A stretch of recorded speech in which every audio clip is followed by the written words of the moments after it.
Good morning, स्वागत है आपका सिद्धू विनर क्लासेस के यूट्यूब प्लेटफॉर्म पे। आप सभी लोग स्वस्थ और मस्त होंगे। मौसम में परिवर्तित हो गया है, मौसम भी परिवर्तन हो गया है। आप कह सकते हैं कि जो कोहरे थे अब धूप के रूप में परिवर्तित हो चुके हैं। तो हम लोग क्लास लेने जा रहे हैं आज सांख्यिकी पार्ट 2 का। जैसा कि कुछ बच्चे क्या हैं कि देखिए, सुनने में आ रहा है कि बहुत बच्चे अपनी एक्टिविटी के द्वारा नशे के शिकार होते जा रहे हैं कुछ लोगों के बहकावे में आकर। तो उनके लिए एक हमारे पास है शब्द कह सकते हैं कि जाम पर जाम पीने से क्या फायदा। जाम पर जाम पीने से क्या फायदा? सुबह तक सारी उतर जाएगी, सुबह तक सारी उतर जाएगी। पीना है तो सिद्धू सर की क्लास, पीना है तो सिद्धू सर का मैथ का क्लास पीजिए। पूरी जिंदगी नशे में गुजर जाएगी, पूरी जिंदगी नशे में गुजर जाएगी। फायदा भी बहुत होगा क्योंकि मैथ्स जहाँ भी आएंगे आपको क्लियर होता रहेगा। और मैं बताता हूँ कि सिद्धू सर केवल क्लास ही नहीं देते हैं, आपको ज़िंदगी से जुड़ा सभी चीज़ों को, जब भी आप गलत रास्ते पे जाएंगे तो उनको क्या करते हैं, आपको सही सीख देते हैं। तो आप लोग यहाँ पे इस जो हम आज कंटेंट लेकर आए हैं, पिछला जो कंटेंट था हमारा कल्पित माध्य विधि था, और अब जो लेकर आए हैं हम पग विचलन विधि लेकर आए हैं। तो ये क्लास के लिए बहुत ही उपयोगी रहने वाली है, क्योंकि देखिए ये पग विचलन विधि, आप लोग समझिएगा कि ये होता क्या है। पग विचलन विधि, इसको इंग्लिश में कहते हैं स्टेप डिवीजन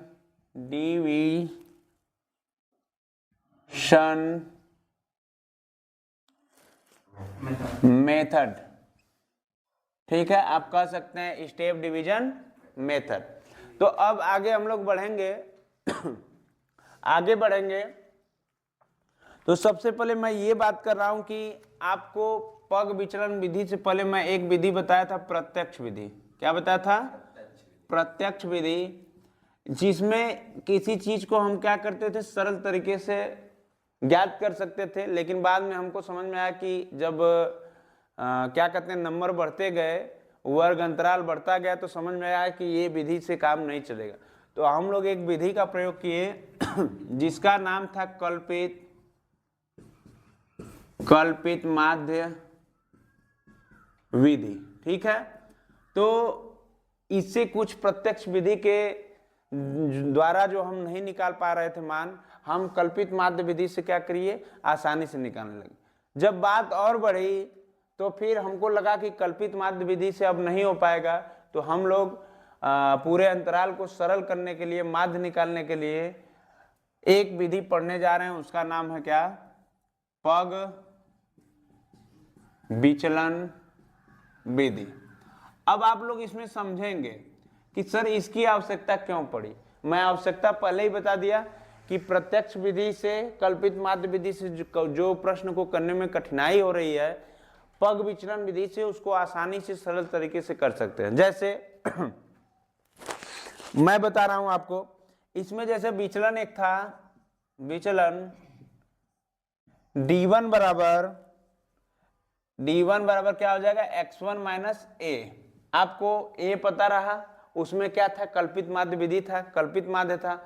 तो आगे बढ़ते हैं इसमें सूत्र क्या है कि माध्य बराबर, देखिए हम बात कर रहे हैं केवल पग विचलन विधि का, तो माध्य बराबर क्या होता है, a प्लस, इसमें हाइट होती है, और क्या होता है, सिग्मा f1 u1, और क्या होता है, सिग्मा f1। ठीक है, जहां x क्या है आप माध्य जानते ही हैं, और कह सकते हैं कि a क्या है, कल्पित मान है। क्या है बेटा? a हमारा जो है कल्पित मान है। और h क्या है, h को समझ लीजिए विभाजनी, लिखते चलिए क्योंकि समय कम मिलेगा।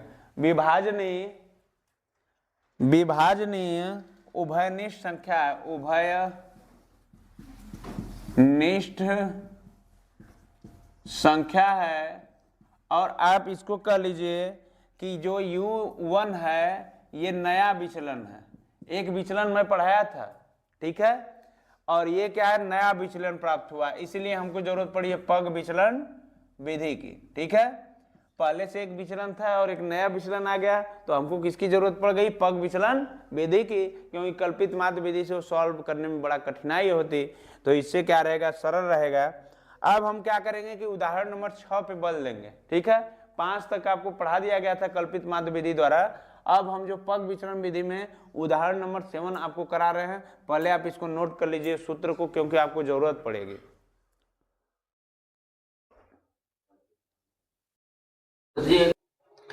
देखिए यहाँ पे क्या लिखना है, ये आपका पग विचलन विधि द्वारा निम्नलिखित बारंबारता बंटन का माध्य ज्ञात करना है। वर्ग अंतराल आपको दिया रहेगा, विद्यार्थियों की संख्या दिया रहेगा, वर्ग अंतराल है 10 to 25, 25 to 40, 40 to 55, 55 to 70, 70 to 85, 85 to 100। अब यहाँ दिया है 10 to 25 में 2, 3, 7, 6, 6, 6 इतने क्या है विद्यार्थियों की संख्या है, नंबर ऑफ स्टूडेंट्स।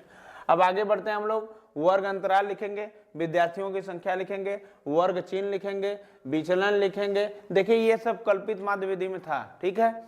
और अब क्या नया विचलन आएगा, यही पग विचलन विधि में जुड़ा है, बात समझ रहे हैं। तो आगे हम लोग बढ़ते हैं, ज्यों का त्यों लिखते हैं। पहले वर्ग अंतराल लिखेंगे 10 to 25, 25 to 40, 40 to 55 और 55 to 70 और 70 to 85 और 85 to 100। अब इसके बगल में विद्यार्थियों की संख्या, इसमें क्या है 2 है, इसके बाद 3 है, इसके बाद 7 है, इसके बाद ये सब में 6 है, 6 6 6। अब वर्ग चिन्ह ज्ञात करना है x1, क्या ज्ञात करना बेटा, x1। मैं बताया था कि वर्ग चिन्ह ज्ञात करने के लिए क्या करना पड़ता है, वर्ग चिन्ह ज्ञात करने के लिए सबसे पहले वर्ग अंतराल में जो उच्च सीमा होती है, उच्च सीमा और निम्न सीमा का योग करके बटा 2 कर देंगे। तो 25 10 कितना होता है बेटा, 35, 25 10 35, 35 में 2 का जब भाग देंगे तो हमारे पास आएगा क्या, 17.5। और इसका जब 40 25 को जोड़ेंगे 65, 65 में 3 का भाग 2 का भाग देंगे, कितना आएगा बेटा, 32.5। उसके बाद आएगा 47.5 और 55 70 को जोड़ के 2 का भाग देंगे तो कितना आएगा, 62.5। उसके बाद कितना आएगा, 77.5। उसके बाद कितना आएगा, 92.5। अब देखिए बात को समझिएगा, D1 निकालने के लिए क्या करेंगे कि यहाँ पे देखिए माइनस D1 बराबर x1 माइनस a होगा। तो x1 की बात क्या होगी यहाँ पे, ये जो होगा आप इसको नोट कीजिए तो -30 आएगा। देखिए बेटा ये जो है आपका D1 बराबर विचलन जो था कल्पित माध्य विधि में जब हम लोग पढ़ रहे थे, D1 बराबर x1 माइनस a, तो कल्पित मान क्या हो गया हमारा, a यही हो गया 37.5, क्योंकि ये 1 2 3 4 5 6 सम में मैं बताया हूँ कि तीसरा वाला आप लोग ले सकते हैं आराम से। तो जब ये कल्पित मान हो गया तो कल्पित में से मान में से क्या घटेगा, 17.5, तो कितना आएगा बेटा, -30 आएगा। और दूसरा वाला क्या आएगा, -15। और तीसरा वाला 0 और चौथा वाला, पांचवा वाला, छठवां वाला। बहुत अच्छे, आप लोग बहुत अच्छे बच्चे हैं। अब देखिए क्या करना है, यहां ध्यान से देखिएगा, इसमें पता करना है हमको कि किसका गुणज है ये। तो ये किसका गुणज है, ये किसका गुणज है, अरे गधा, U1 निकालने के लिए पता चलना चाहिए गुणज किसका, ये 15 का गुणज है। किसका, देखो 15 कम 15, 15 कम 15, 15 दूना 30, 15 दूना 30, 15 तिया 45। तो ये कॉमन सी तर्क शक्ति की बात है, नहीं तो फिर निकालना x1 में से a घटा के फिर h करना, ठीक है, बड़ा प्रॉब्लम होगा। इससे अच्छा है कि ये किसका गुणनखंड है, 15 का। तो देखो 15 का गुणनखंड है तो ये किस कटेगा तो कितना बचेगा, 15 दूनी 15 कम, ये 0 का भाग देंगे तो 0 आएगा, 15 कम 15 दूना 15 तिया, गुड, बहुत अच्छा। अब क्या करना है, देखिए F1 UN, F1 U1, यहाँ पे देखिए F1, यहाँ पे देखिए u1, दोनों का मल्टीप्लीकेशन करना है तो दो दूनी 3 एकम 7 0 हम 0 6 कम 6 6 दूनी 12 6 तिलिका 18। ठीक है, अब देखिए क्या करना है कि आप लोग F1 को क्या करिए, जैसे जोड़ते हैं F1 को, तो F1 को क्या करिए आप लोग जोड़ दीजिए, जोड़ के बताइए सिग्मा F1 बराबर कितना आ रहा बेटा 30। देखिए 6 6 12 12 6 18 18 7 18 7 25 25 3 28 2 30, तो सिग्मा F1 का मान 30 आया। और हम लोग F1 और U1 को क्या करेंगे जोड़ देंगे। जब इसको जोड़ेंगे तो देखते हैं कितना बचता है,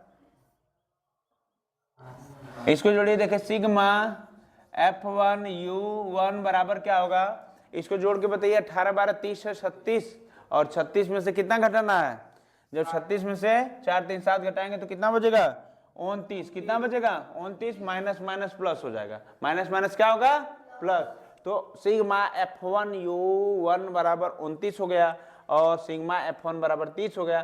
तो आपको मैं पग विचलन विधि का भी सूत्र लिखवाया था, उसी सूत्र पे क्या करना है रख देना बस मान को। चलिए हम लोग सूत्र पे रखते हैं मान को।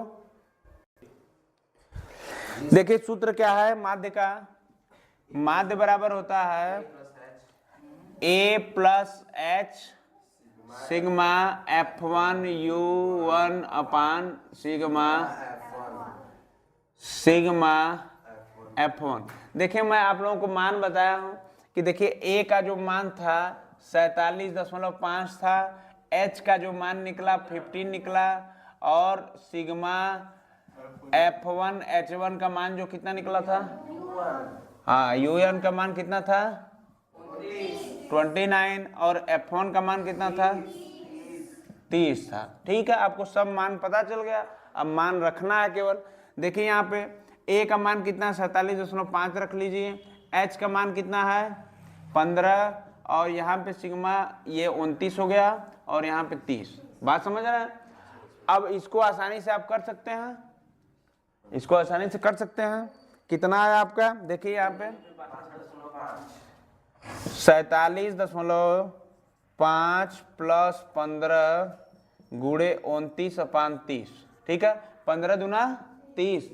अब 29 का जो क्या करेंगे आप 29 से भाग देंगे 2 का, तो यहाँ पे देखिए 47.5 और प्लस 2 एकम 2, 2 चौका 8, 2 पंजे 10। आप 14.5 को 47.5 में जोड़ दीजिए, 5 5 10, 7 4 11 1 12, 4 1 5 1 6, दशमलव एक अंक पे दशमलव रख दीजिए। यही आपका क्या है बारंबारता बंटन का माध्य है, बारंबारता बंटन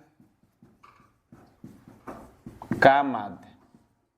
ठीक है, कितना है 62, नोट कर लीजिए। चलिए अगला जो क्वेश्चन है एग्जाम्पल नंबर 7, इसको हम लोग देखेंगे। निम्न सारणी भारत के विभिन्न राज्यों एवं संघीय क्षेत्रों के प्राथमिक विद्यालयों में, देखिए प्राथमिक विद्यालय है और महिला शिक्षक के प्रतिशत बंटन को दर्शाती है। ये महिला शिक्षक को क्या करती है प्रतिशत बंटन को दर्शाती है। इन अनुच्छेदों में चर्चित तीनों विधियों से महिला शिक्षकों का माध्य ज्ञात कीजिए। और ये जो ज्ञात करना है ये पग विचलन विधि द्वारा ज्ञात करना है। तो ये आपका महिला शिक्षकों का प्रतिशत दिया है 15 से 25 में कितने हैं, संघीय शिक्षकों की संख्या जो 6 है, 25 से 35 में 11, 35 से 45 में 7, और 45 से 55 में 4, और 55 से 65 में 4, और 65 से 75 में 2, और 75 से 85 में 1। अब हम लोग क्या करेंगे पग विचलन विधि का जो डायग्राम होता है चार्ट उसको बनाते हैं। देखिए महिलाओं शिक्षकों का प्रतिशत, F1 क्षेत्रों की संख्या, वर्ग चिन्ह x1, विचलन ज्ञात करेंगे d बराबर x1 बराबर 50, नया विचलन ज्ञात करेंगे, F1 x1 ज्ञात करेंगे, F1 d1 ज्ञात करेंगे, और F1 u1 ज्ञात करेंगे। ठीक है, तो आप सीधी बात यह है कि अब हम लोग बढ़ेंगे और कल्पित मान पे ध्यान देंगे। ठीक है,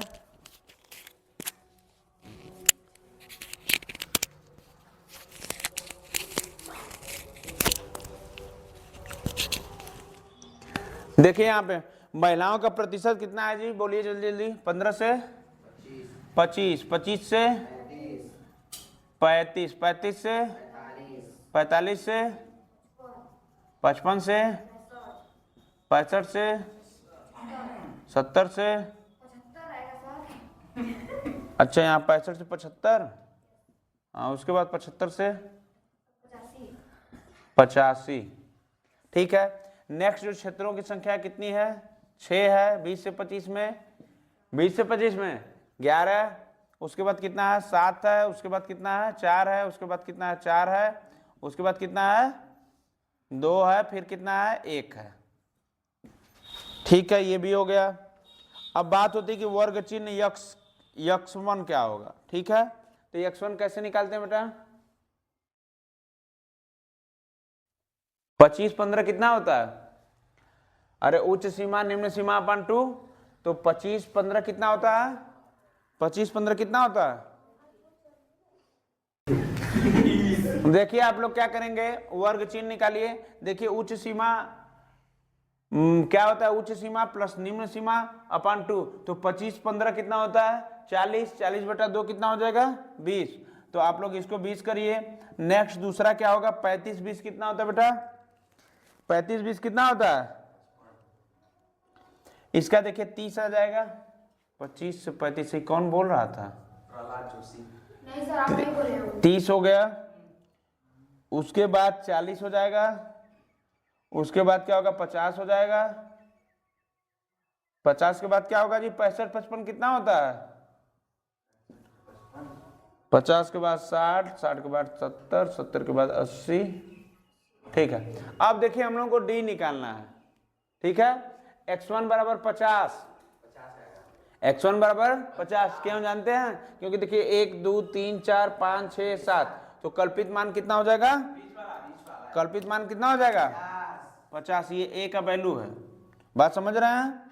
अब इसको आसानी से निकाला जा सकता है, तो इसको निकाल के बताइए कितना आ रहा है, अरे 50 में से 20 घटेगा -30, तो यहाँ -30 लिखिए, और यहाँ पे क्या लिखिए -20, और यहाँ पे -10, और यहाँ पे 0, और यहाँ पे 10, और यहाँ पे 20, और यहाँ पे 30।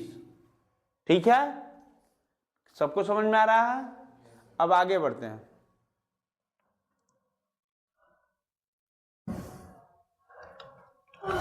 h की वैल्यू क्या हो गई 10, h की वैल्यू क्या हो गई 10, क्यों हो गई, क्योंकि देखिए 10 का गुणज है 10 9 30, 10 दूनी 20, 10 से कम 10, 10 से कम 10 दूना 10 9, तो यहाँ पे कहीं पे लिख लीजिए h की वैल्यू कितना हो गई 10, h की वैल्यू। तो अब इसको 10 से भाग दीजिए, अरे x1 माइनस 50 अपान 10 हो गया ना, तो x1 कितना निकल के आया हमारा -30, तो सीधी बात है कि जब ये 50 में से घटा तभी -30 आया, तो -30 को डायरेक्ट 10 से भाग दीजिए, कितना आता है, अरे -3, और ये कितना आएगा 10 दूना 20 -2 और -1, और ये 0, और ये क्या होगा 1 2, ये क्या होगा 3।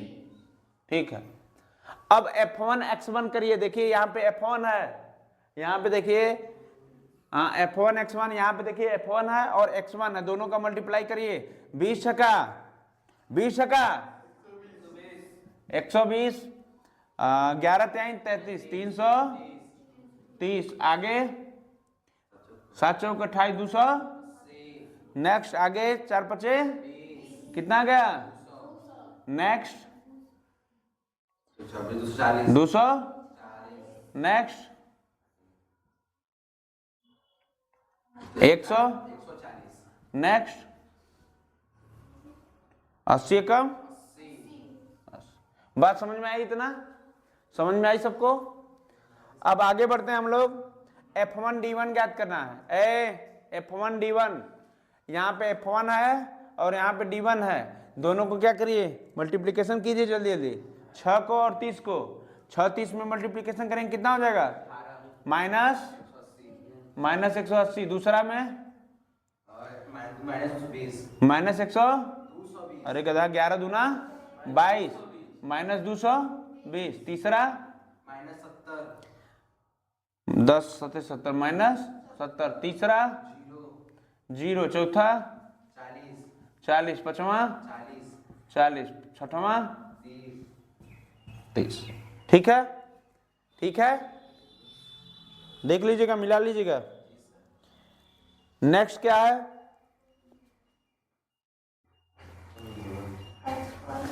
नेक्स्ट है F1 UN ज्ञात करना है। तो U1 का वैल्यू देखिए यहाँ पे -3, 2 -2 और F1 का वैल्यू यहाँ है, तो इसका गुणा करिए, छतलिक माइनस, इसका क्या करिए, इसको करिए, अरे गधा, इसको और इसको -22, नेक्स्ट 7 0 और 4 और बस। ठीक है, ये हो गया। अब सब गलत बन गया है, कुछ गलत नहीं बना है। इसको लाइनिंग को क्या करिए, मिला लीजिए। ठीक है, जगह के हिसाब से काम किया जाता है, बात समझ रहे हैं आप लोग?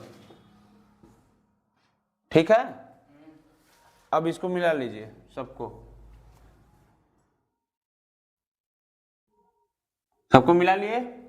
अब देखिए सबको जोड़ दीजिए। पहले क्या करेंगे, F1 को जोड़ेंगे तो कितना मिलेगा, सिग्मा F1 बराबर कितना हो जाएगा, 35। ठीक है, और इसको जोड़िए, F1 X1 को जोड़िए, F1 X1 को जोड़ेंगे तो सिग्मा F1 X1 का जो वैल्यू आएगा ये आएगा 1390। उसके बाद सिग्मा F1 D1 को जोड़िए, सिग्मा F1 D1 को जोड़ेंगे तो -360 आएगा।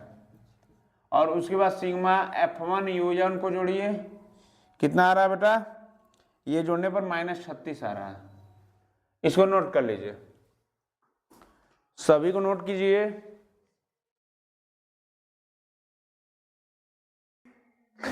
चलिए मान बताइए कितना आया था सिग्मा F1 का, 35। सिग्मा F1 का मान 35 है। नेक्स्ट सिग्मा F1 X1 का मान कितना है, कितना बेटा, 1390। और सिग्मा F1 D1 का मान कितना है, -360। और सिग्मा F1 UN -36। ठीक है, देखिए इतना मान हम लोगों का आ गया है। और एक मान था कल्पित मान का मान था कितना, 50। और एक मान था H बराबर 10। देखिए इतना मान का हमको जरूरत है और हम लोग निकाल चुके हैं। ठीक है, 3 विधि पूछा है। 3 विधि में एक विधि देखिए हम कौन सी पढ़ाए थे, प्रत्यक्ष विधि।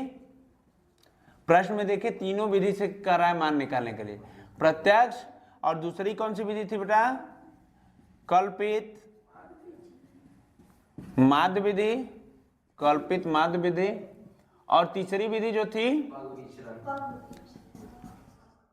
पग विचलन विधि थी। ठीक है, 3 विधियों से हम क्या करेंगे, इसको सॉल्व करेंगे। देखिए पहली विधि जो प्रत्यक्ष विधि थी उसका थोड़ा सूत्र बताइए आप लोग। माध्य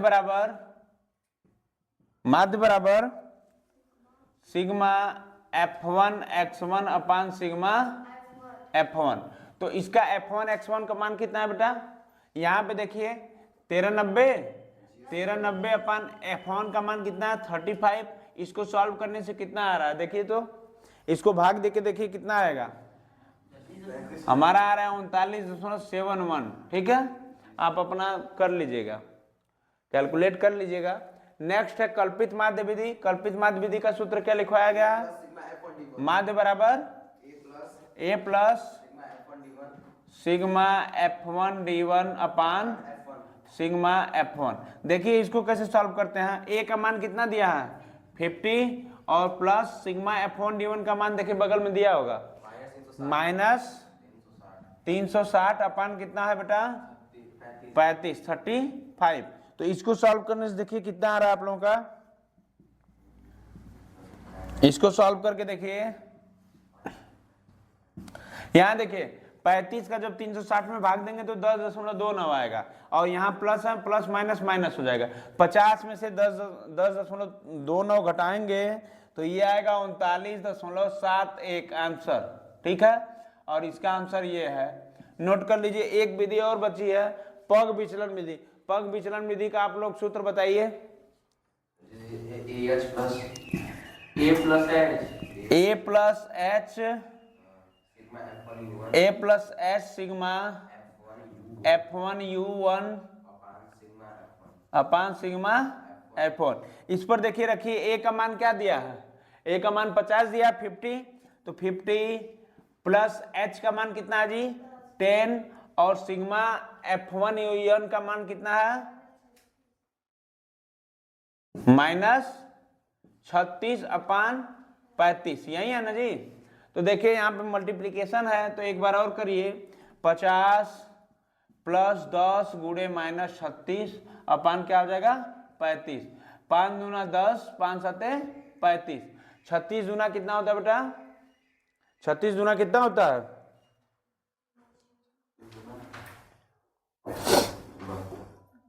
देखिए यहाँ पर 50 हो गया, और 50 प्लस माइनस क्या हो जाएगा -72 में जब भाग देंगे 7 का तो ये बचेगा 10.29। 72 में किसका भाग देंगे 7 का, तो बचेगा 10.29, और जब इसको घटाएंगे तो ये बचेगा आपका 39.71। 39.71 यही हमारा क्या रहेगा आंसर रहेगा। आप लोग इसको कर लीजिए। ठीक है, तो ये तीनों विधियों से आप लोगों को बता दिया गया कि प्राथमिक विद्यालय में महिलाओं का जो माध्य था ये कितना था, प्रत्यक्ष विधि से 39.71, कल्पित माध्य विधि से 39.71, और पग विचरण विधि से 39.71। तो लिख लीजिए। इतना रहा आप लोगों का आज के लिए, इतना ही क्लास रहने देते हैं। ठीक है, thanks for watching my class my videos. अगर वीडियोज अच्छी लगती हो तो आप क्या करेंगे, एक लाइक, सब्सक्राइब और शेयर जरूर करते रहेंगे। ठीक है, धन्यवाद।